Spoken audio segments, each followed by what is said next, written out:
Hello and welcome to Train Signal. You're watching video number 10, Linux File System and Storage Management, part of Fast Track CBT Video, Linux Networking and Administration. This is our table of contents for this video. I know it doesn't look very long, but actually there is a lot of in-depth information in this video. So first we're going to talk about Linux file systems, then managing storage devices and file systems, and storage commands and configuration files. So let's get started. First off, I want to point out that this video covers 3 Linux Plus objectives. They are Objective 2.1, Manage local storage devices and file systems, using CLI commands, for example fsck, fdisk, and mkfs, or make file system.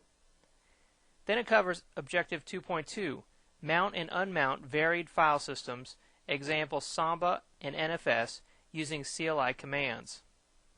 And finally, configure files that are used to mount drives or partitions, for example fstab, mtab, Samba, NFS, and the various syntax that goes along with that. Now let's get started with our material. So first off, I want to point out that Linux does not have drive letters as in Windows. There is no C drive, D drive, E drive, F drive. Linux doesn't work that way. With Linux, storage devices are mounted on a directory within the normal Linux directory structure. So at the root of the Linux directory structure you have the slash, or the root directory. Everything in Linux is mounted on top of that. So if you want to create a new partition and a file system and mount it on there and call it David, you would have to create a directory called David and mount that file system in there. So let's go a little bit more in depth into that. For example, say you wanted to mount a CD, a physical CD drive. It might be mounted on the /media directory. That's created there by default just for mounting things like CDs. So let's move on to the next slide. So I want to point out that there are many types of storage devices, and Linux has names for them all. So we said the storage device has to be mounted inside the Linux directory tree. Well, there's a lot of different types of storage devices. So the first one is ATA hard disk, type of hard disk. These ATA hard drives would be called dev/HD and then X, where X would be a letter.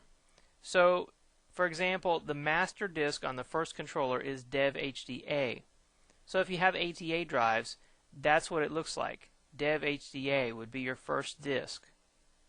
Now if you have SCSI devices, like hard drives, they would be mounted on /dev/SD for SCSI disk, and then X. So X represents a letter like /dev/SDA or SCSI disk A. And then if you have serial ATA or SATA devices, these are sometimes treated like ATA and sometimes treated like SCSI. So it depends on which driver you use. If you use a SCSI driver or an ATA driver, that's going to tell you what the name of the device will be. Will it be dev/HD or will it be dev/SD? Now disks, you've got these disks, and you've got them on your system, and they're called dev, SD, whatever. These disks are further broken into partitions. For example, dev/HDA3 is a partition on dev/HDA. So within one disk you can have multiple partitions. So these are just chunks of disks broken out for a certain purpose, and then they're given a name or a number, in this case dev/HDA3. Now partitions are logical disks carved out from physical disks. That's the technical definition. These pieces of disks are used for certain purposes. Linux typically uses the PC partitioning system made up of 3 partition types. They are primary partition, extended partition, and logical partition. So an extended partition serves as a placeholder for a logical partition. And a logical partition, of course, resides in an extended partition. So in the PC-based operating systems like Windows, you can only have one primary partition, then you have an extended partition, and inside the extended partitions are logical partitions. But to Linux, these partitions typically don't mean a lot. Primary and extended partitions are numbered 1 through 4, such as dev HDA1, and logical partitions start at 5 and go up. Now, any floppy disk in Linux is called dev FD0, and it's going to go up from there if you have more than one. You may also have special disks like dev FD0 U1440. This weird name at the end of it tells Linux that this is a 1.44 megabyte floppy drive because there's different types of floppy drives. And this works the same way with tape drives. For example, the default tape drive in Linux is /dev/MT0 or magtape0, magnetic tape 0. Now, on the end of that MT0, you can have other weird extensions that tell the tape drive to do special things, like use a different higher density cartridge or lower density, or don't rewind the tape when you're done, or there's different extensions that you put on the end of that. Now, ATA CD-ROM drives are called dev HDX, whereas SCSI CD-ROM drives are called dev SCD or SCSI CDX. And these are letters too, A, B, C, D, whatever. However, Linux creates a link to the /CD-ROM drive or CD-ROM directory for a CD-ROM drive. To create new partitions, you use the fdisk tool. So fdisk is used to create new partitions. Just like in Windows or in DOS, you're using the fdisk program to create new partitions. There is a GUI Fedora Volume Manager program, kind of like Disk Manager in Windows, and it's called LVM, Logical Volume Manager. It can be used to perform many disk functions. Now, you can also use a few other programs such as Parted. This program is installed by default in Linux. It's very similar to fdisk. It's command line based, it's difficult to use, and it has its own little eccentricities, but it's there as well as fdisk.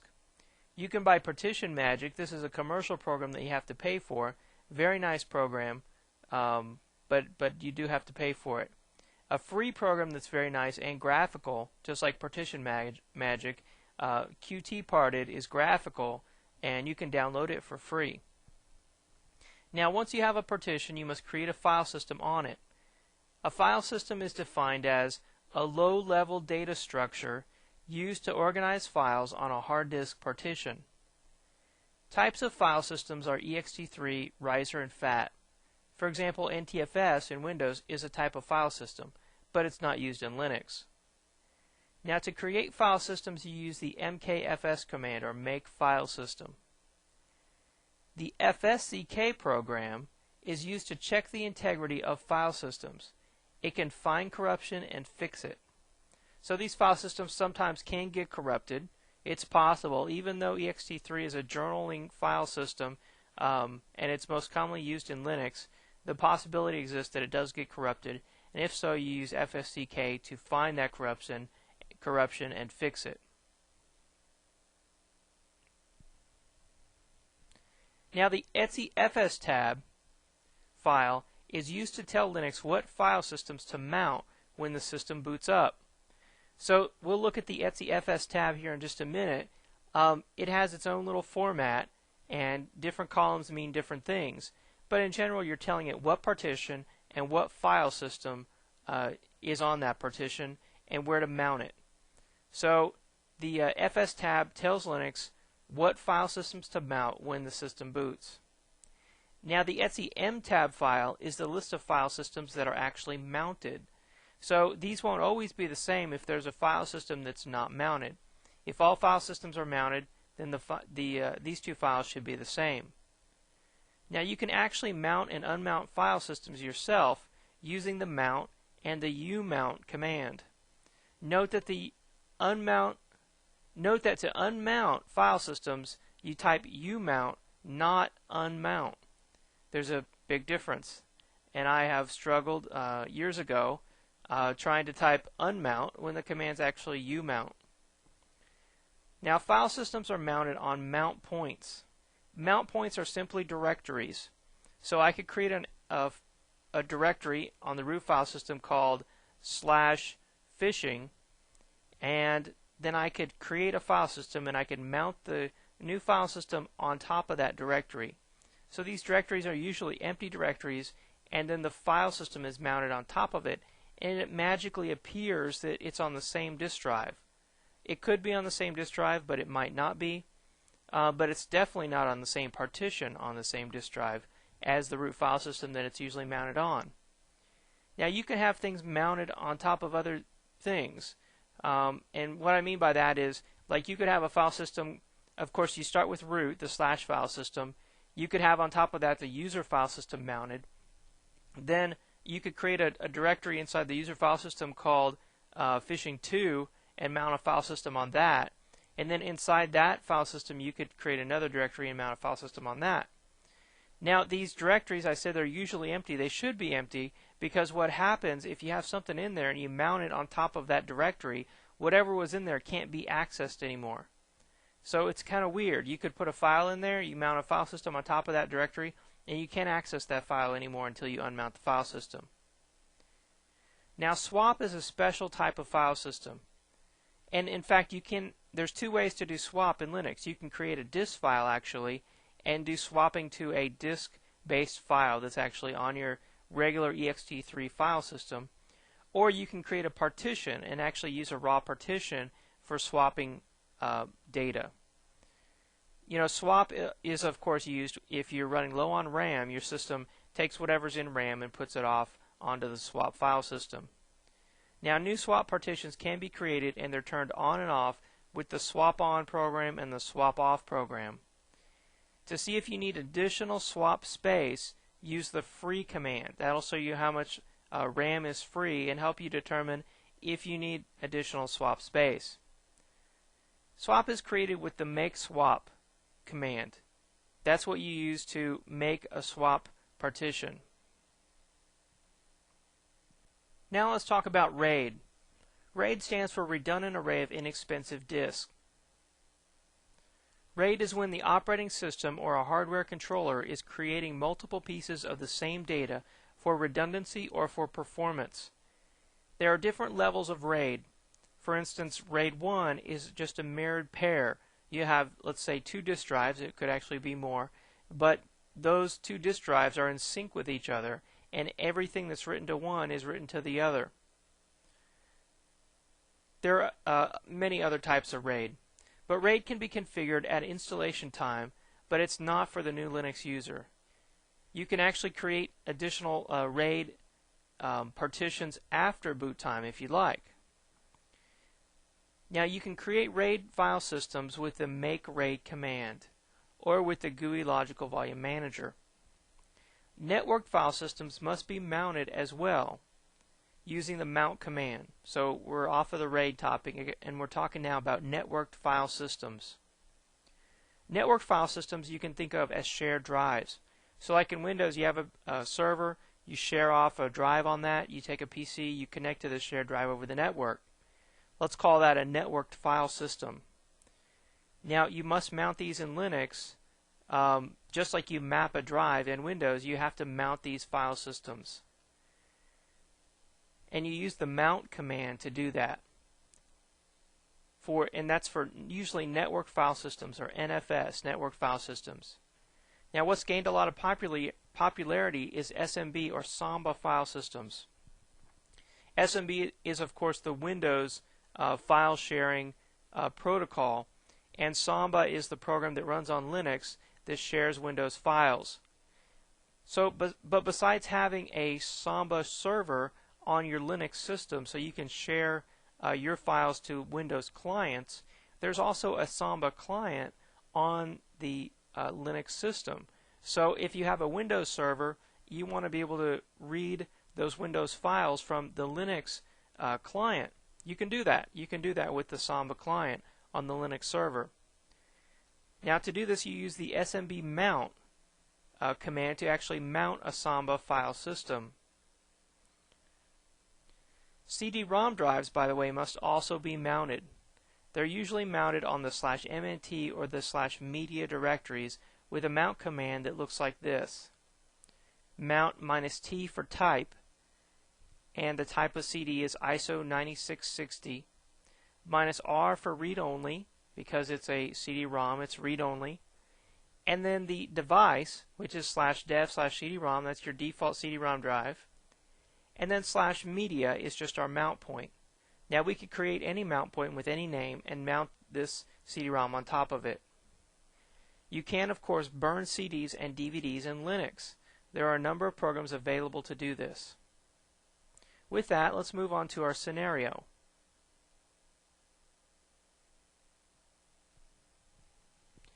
Now, our scenario at the Big Sky Fishing Company is that you need to add an additional file system for the company ordering application. It requires a dedicated 500 megabyte file system. To do this, add the new /fishing file system to your Linux server. You will, of course, have to create a new partition so that you can create a file system so that you can mount the fishing file system on your Linux server. So let's give it a try.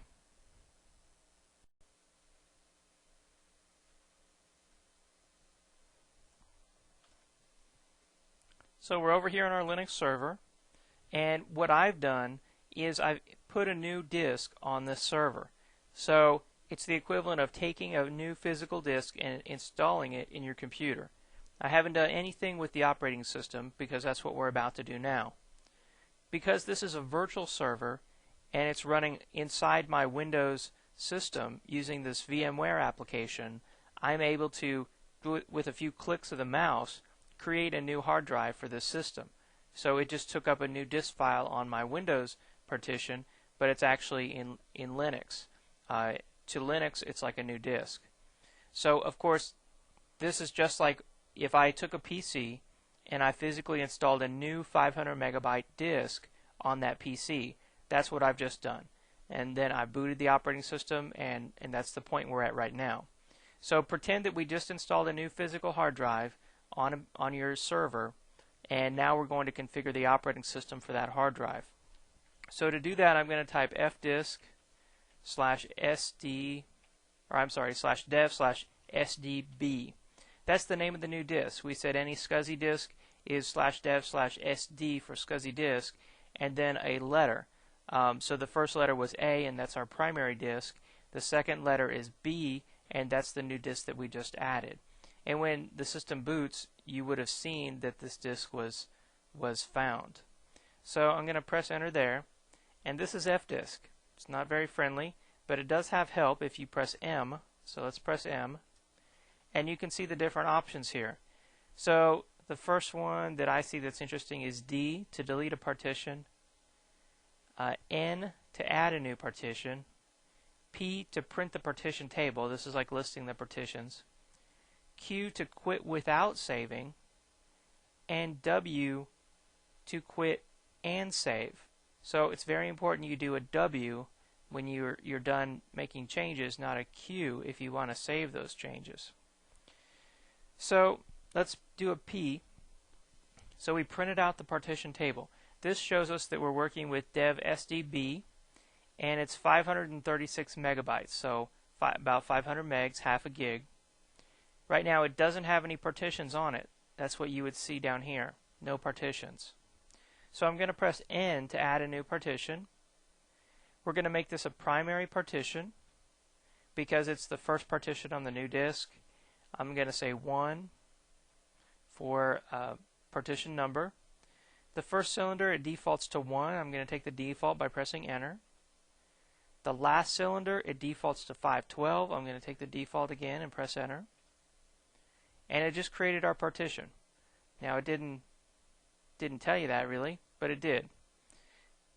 However, it didn't actually go out and modify the disk. It's created in fdisk, but it won't be saved until you press W to write and quit.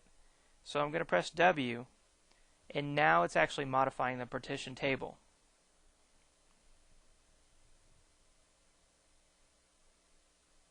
So that's done. So if we type fdisk -l/dev/sdb, you can see here's our new partition. dev sdb1. That's the partition number 1. So we have our new partition. Now we need to do the equivalent of formatting it. What you would do in Windows, you would format it. Well, in Linux we use the mkfs, or make file system command. This is going to essentially format it. So I'm going to do dev sdb1. I have to specify the partition that I want to format. And I'm just going to take the defaults here, the default file system type and everything. Press enter. And it goes through here and it formats the partition. And that's it. Pretty fast. So it formatted our partition. Now we need to create a directory to mount the partition. So if I do cd / and go to the root directory, I'm going to make a directory here called phishing. So I made a directory. Now I need to mount my new file system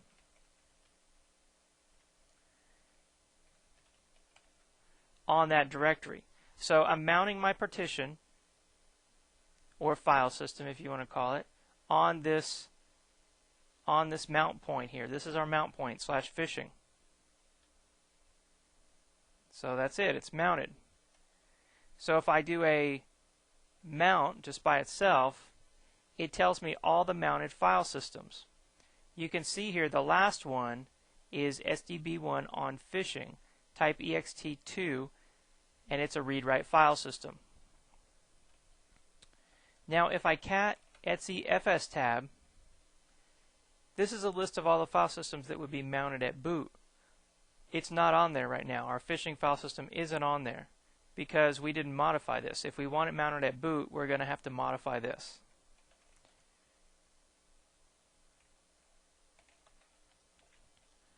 If I cat etc tab, the mount tab, it shows me all the mounted file systems.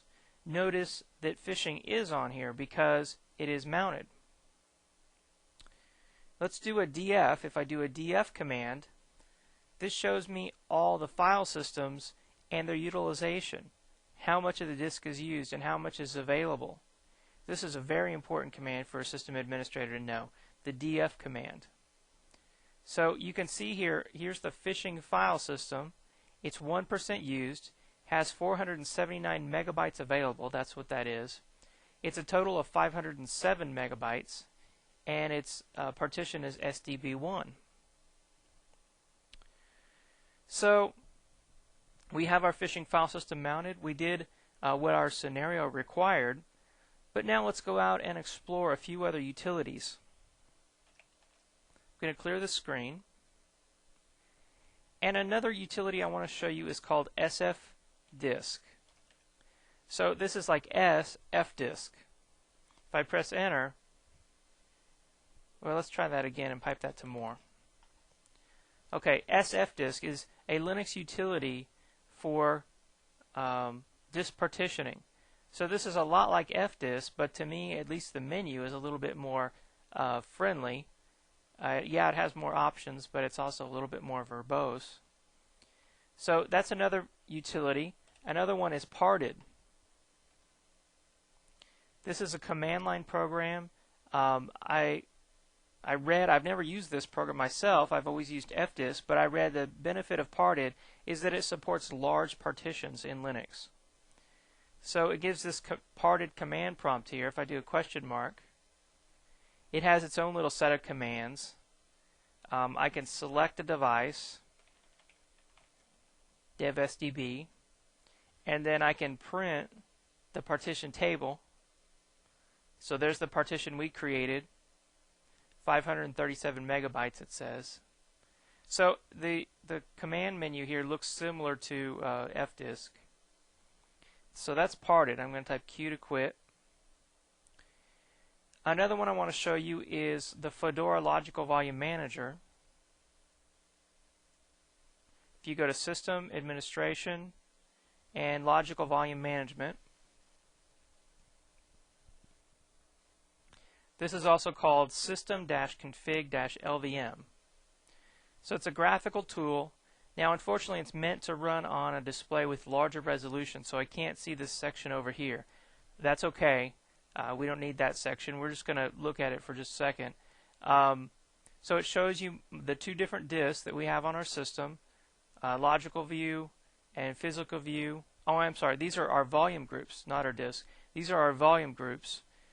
You can see over here we're in the volume group section. If I click here on volume group 0 physical view, shows this disk, dev SDA, partition 2. Here's our logical volume, logical view down here. Here's our uninitialized entries.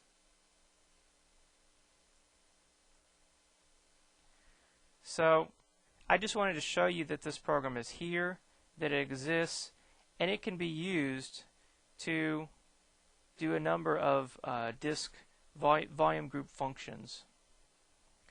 So let's close this out, because I have more utilities to show you. The next two I went and I installed by going to Applications, Add, Remove Software. I installed these two utilities here, parted, or gparted and qtparted. These are on the Fedora installation media. They're very nice disk utilities. In fact, I would recommend using one of these two utilities whenever you go to partition disk from now on.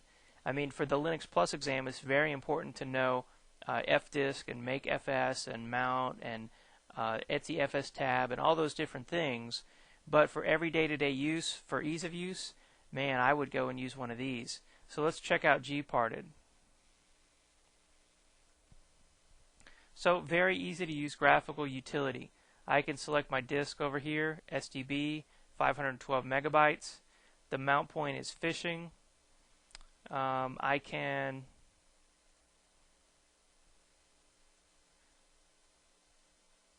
if I go to file systems here, it shows me the benefits of all the different file system types. So FAT32 can create, grow, shrink, move, and copy. JFS can only create. All these different things it can do. Partitions. There's no disk space right now, but you can create, delete, resize, copy, format partitions, mount, unmount, label disks. So it's a very nice utility. I would highly recommend gparted. And let's go look at the other one, qtparted.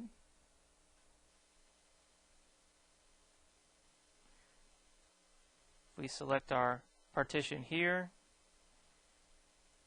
shows you the use space, 27 megabytes. That's really just for the partition table. I haven't even put any files on there. But it's 511 megabytes. Shows you the status. If I click on SDA, here's the primary partitions for this server. If I go up to disk, I can do configuration here. That's configuration for the program. Operations, I can format, create, delete, set active. Tells you information about these file systems. Very nice program, qtparted.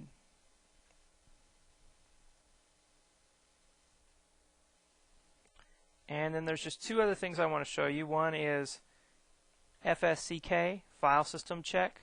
This is to fix corruption on disk. If I press enter, it says it's going to run a file system check on our mounted file system. May cause severe damage. Do you want to continue? We'll say no. Then it says it's going to do this. Basically what it's doing right now is it's going through the FS tab for every mounted file system, or every file system in there, and it's trying to run a check on that. I'm just going to say no. And let's do man FSCK. So you can see FSCK, its purpose is to check and repair a Linux file system. So you can specify which file system you want. Again, they say you should unmount the file system before you check it.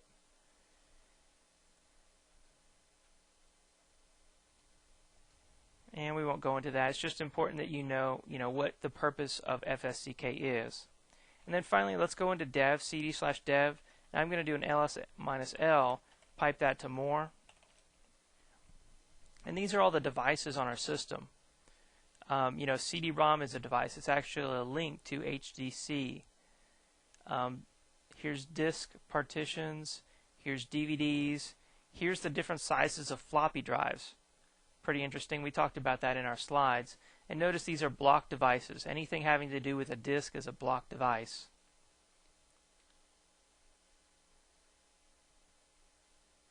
RAM, everything in Linux is a device.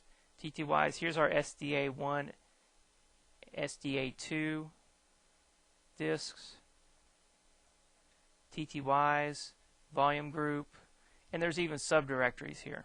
But you get the point. This whole directory, by the way, is created when the system boots. So it goes out and it finds these devices and it creates these devices in dev. Now some of them are created like no matter what, like all these TTYs. We really don't have all these TTYs on the back of this system, but it creates them nonetheless. Other things like disk, it only creates if it actually has that disk. So that's what dev is. Now let's go back to our slides. So we were able to create the additional /phishing file system, 500 megabytes. We added it to our server. One thing we didn't do is put it in etc/fs tab so that it would be there every time the system booted. That's an important thing to do. But just so you know, right now if we rebooted the system, we would have to go in and just remount the file system. We wouldn't have to recreate it and do mkfs again. We would just have to simply mount it with that one command. So we successfully created our phishing file system. Let's go to our next slide. And we've come to the conclusion. So in conclusion, in this video we learned about Linux file systems. We learned what a file system is. We learned what a partition is, how you create a partition on a disk, and then you create a file system on that disk, and then you mount the file system. And file systems are mounted on mount points, which are really just directories. The mount command will show you what file systems are mounted at the time. The etc/fs tab tells the operating system what file systems to mount when it boots. The etc/m tab shows tells you what file systems are mounted right then.